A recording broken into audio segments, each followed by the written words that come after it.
Hi guys, welcome back to our series Latin for Lawyers, where we talk about Latin terms, and define them in the most basic form so that everyone can be carried along and get the understanding. Today we want to talk about caveat emptor. Caveat emptor. Caveat emptor is usually used in property transactions. You could put it on a building, or you could mark, goods. Caveat emptor, which means let the buyer beware. Let the buyer beware.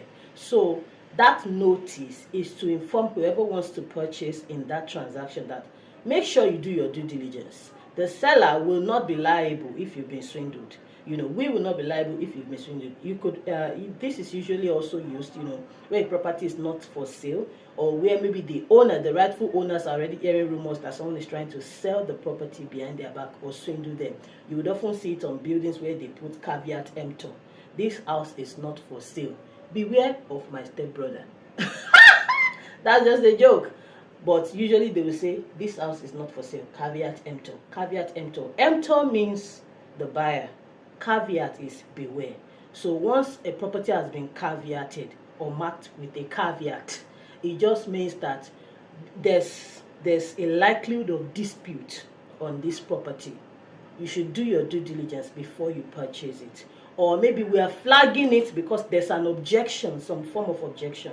You know that when we talked about how to get married under the Act, we talked about how, if someone raises an objection when the notice of the marriage is placed, at the registrar's door or board for 21 days, then that entry for that marriage is marked with a caveat to show that, an objection has been raised and must be, paid attention to.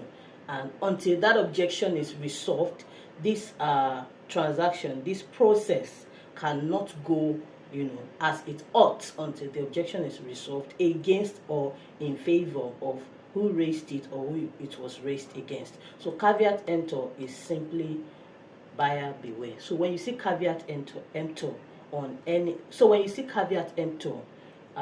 you see anything, any transaction, any item, any goods or services marked, flagged, caveat emptor, it is telling you that there's an objection, and it may not be a safe or a completely lawful transaction if you jump into it. So do your due diligence, beware, and be more careful as you're going into it, or better still, just avoid it.